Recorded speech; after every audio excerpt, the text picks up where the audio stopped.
As I sit here in my freezing cold garage recording this with my little blowy friend here in my hand, oh, that's quite warm actually.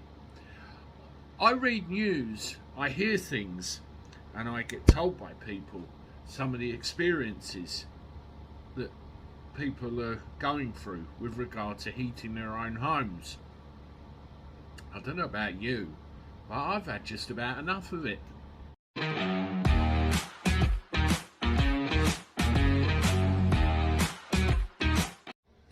Hello everybody, welcome back to the channel. Last one before the weekend, folks. I'm afraid, unless anything earth-shattering happens, that's me done for the day. Well, yeah, this fuel poverty business, I'm really getting a bit concerned about it. And not so much for myself.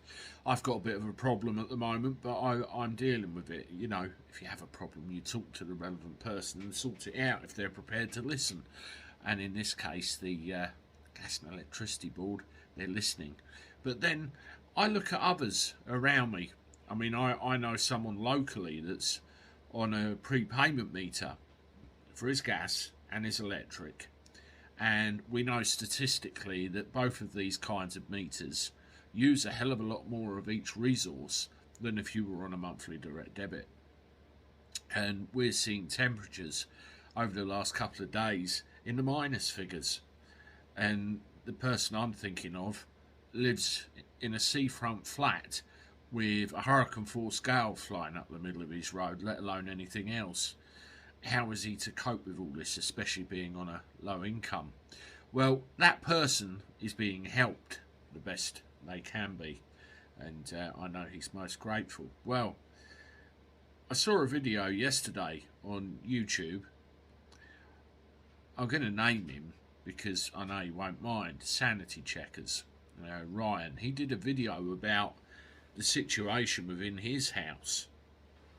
The video should be on his channel still. Go and have a look.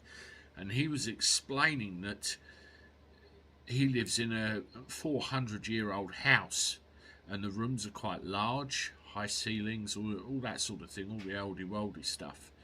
And he's got no form of central heating. It's just electric heaters. They're inefficient, very expensive, and not doing the job. And he has big trouble heating each of the rooms. And he was saying that at some points, particularly in the winter months, he adopts a heat me rather than the house. I mean, you know, you can see someone sitting there with their hat on watching the telly. It's, you know, why do we have to accept that in this day and age as a thing? It's horrible, but unfortunately, yes, we do. Oh, it's messed my hair up.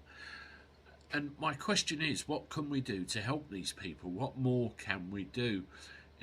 Do we get together and share advice on what best heater to get? I've already been told off about my blowy thing. Do we need to stick our hands in our pockets and help people get through? Do we need... You tell me. I think it's going to get worse. So I think people are going to suffer this winter and roof at the summer months where it gets warmer. There's one thing that was very clear from Ryan's video. It does have an effect on your mental health. I mean, he has his son come round twice a week, and you know, he wraps him up toasty warm and everything else, bless him. Obviously you look after the little ones before your own, don't you?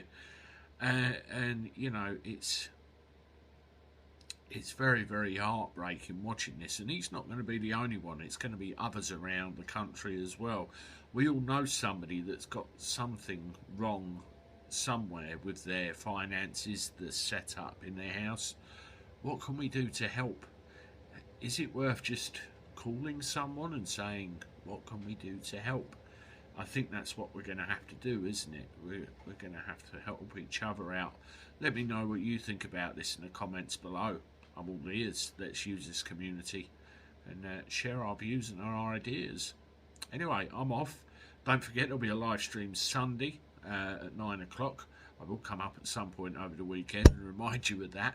Have a good weekend, folks. And I look forward to seeing you then. Toodaloo.